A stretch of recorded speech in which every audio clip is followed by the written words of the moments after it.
ဒီနေ့ပွဲစဉ်မှာတော့ကျော်စောဝင်းကတစ်ဖက်ကတိုင်းဖိုက်တာကိုအလဲထိုးနဲ့အနိုင်ရရှိသွားပြီလည်းပဲဖြစ်ပါတယ်မင်္ဂလာပါ Fight Permit ကနေကြိုဆိုပါရစေအစက promotion ဘက်ကနေကြော်ညာထားတာကကျော်စောဝင်းရဲ့ပွဲကဒုတိယမြောက်ပွဲလို့ပြောပေမဲ့ပြည်သက်တွေရဲ့အားပေးပုံကိုကြည့်ပြီးတော့ခုနှစ်ဆိုင်မြောက်ကိုပြောင်းရွှေ့လိုက်တာလည်းပဲဖြစ်ပါတယ်ကျော်စောဝင်းကဒီနေ့ထိုးသက်ခတဲ့ပွဲကိုကြည့်မယ်ဆိုလို့ရှိရင်ပွဲမစခင်အချိန်တည်းကလုံးဝယုံကြည်မှုရှိနေတဲ့ပုံစံကိုအထင်သာမြင်နေရတယ်ကျော်စောဝင်းကွင်းတော့ဝင်လာပြီဆိုတာနဲ့ပြည်သက်တွေကတထောင်ဖက်ဖက်အားပေးတာကိုမြင်တွေ့ခဲ့ရလည်းပဲဖြစ်ပါတယ်ဒီနေ့ပွဲစဉ်မှာကျော်စောဝင်းအနေနဲ့နိုင်မယ်ဆိုတာလုံးဝယုံကြည်နေတယ်စတင်ပြီးကစားတဲ့အချိန်ကနေစပြီးတော့ပြိုင်ဘက်ကစားသမားကိုဖိအားပေးပြီးကစားထားတာတွေ့ရတယ်ကျော်စောဝင်းရဲ့ဘယ်ဝိုက်ညာဝိုက်တွေကလုံးဝကိုထိရောက်နေတာတွေ့ရမှာဖြစ်ပါတယ်ကျော်စောဝင်းကမွေထိုင်းတစ်ခါမှမထိုးဘူးပဲမဲ့တစ်ဖက်ကမွေထိုင်းဖိုက်တာကကျော်စောဝင်းကိုတော်တော်လေးရှိန်နေပုံရတယ်အစကတည်းကလိုက်မထိုးဘဲနဲ့ကျော်စောဝင်းမှားတာကိုစောင့်ပြီးတော့ကောင်းတာကစားနေတဲ့ပုံစံကိုမြင်တွေ့ခဲ့ရလည်းပဲဖြစ်ပါတယ်တစ်ဖက်ကထိုင်းဖိုက်တာဘက်ကနေထူထူမြင်မိတာဆိုလို့တောင်ရိုက်ချက်နှစ်ချက်လို့ပဲမြင်မိပါတယ်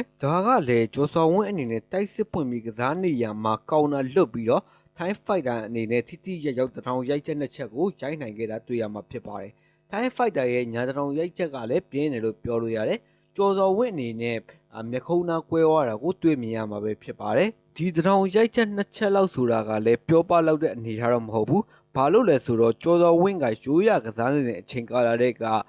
ပါဝါကောင်းတဲ့ကစားသမားထွန်းမင်းတို့လိုကစားသမားတွေနဲ့တွေ့ခဲ့ရတာမှအလဲကျမသွားပဲနဲ့မမတောင်နဲ့တောက်ခံထားနိုင်တာကိုတွေ့ရမှာလည်းပဲဖြစ်ပါတယ်ဒါကြောင့်မို့မာဟုံမြင့်တဲ့ကစားသမားတယောက်အနေနဲ့ဒီတောင်ရက်ချက်နှစ်ချက်လောက်ကဘာမှမဖြစ်ပါဘူးပထမအချိန်မှာလည်းကျော်စောဝင်းဘက်ကနေအသာစီးရပြီးတော့ဒဲလက်သီးတွေဝိုင်းလက်သီးတွေကတောက်လျှောက်ကိုထွက်နေတာလည်းပဲဖြစ်ပါတယ်ကျော်စောဝင်းရဲ့ကန်ချက်တွေကလည်းတော်တော်လေးကိုအားပါတာတွေ့မြင်ရမှာဖြစ်ပါတယ်ဒီလိုနဲ့ပဲကျော်စောဝင်းဘက်ကနေအသာစီးနဲ့ပထမအချိန်ပြီးဆုံးသွားတာလည်းပဲဖြစ်ပါတယ်ဒုတိယချီရောက်တဲ့အချိန်မှာထိုင်းကစားသမားဘက်ကနေကျော်စောဝင်းကိုတော်တော်လေးကိုရှိန်နေတာတွေ့မြင်ရမှာဖြစ်ပါတယ်ကျော်စောဝင်းကတောက်လျှောက်တီးဖိကစားထားပြီးတော့သူ့ရဲ့လက်သီးတစ်ချက်မှာနေထိုင်းကစားသမားကြာဝခဲ့တာတွေ့မြင်ရမှာဖြစ်ပါတယ်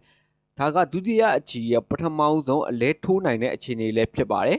ဒီလိုမျိုးအမတ်စင်ယူသက်ခံလိုက်ရပေမဲ့ထိုင်းကစားသမားဘက်ကတဖန်ပြန်ပြီးတော့ထလာပါသေးတယ်ဒါပေမဲ့လေကျော်စောဝင်းရဲ့အားပါတဲ့ထိုးချက်တွေကိုမခံနိုင်ဘဲနဲ့ဒုတိယအချီမှာတော့အလဲထုံနဲ့အရှုံးနေသွားရလည်းပဲဖြစ်ပါတယ်ဒီပွဲစဉ်ကိုခြုံငုံကြည့်ရမယ်ဆိုလို့ရှိရင်ကျော်စောဝင်းအနေနဲ့ပါဝါပိုင်းတွေပညာပိုင်းတွေမွေထိုင်းနဲ့ပတ်သက်လာလို့ရှိရင်တော်တော်လေးကိုကောင်းလာတယ်လို့မြင်တွေ့မိပါတယ်ကျော်စောဝင်းရဲ့ပထမအဆုံးမွေထိုင်းပွဲစဉ်ပွဲဥထက်ကအဖွင့်ပွဲလှတယ်လို့ပြောလို့ရတယ်ပထမဆုံးပွဲမှာနဲ့အလဲထိုးနဲ့အနိုင်ရရှိခဲ့တာလည်းပဲဖြစ်ပါတယ်ဒီနေ့ပွဲစဉ်မှာမြန်မာကစားသမား3ဦးပါပြီးတော့ပထမပွဲစဉ်မှာမြန်မာကစားသမားကရှုံးနေခဲ့ပါတယ်အမှတ်ပေးစနစ်နဲ့ပါ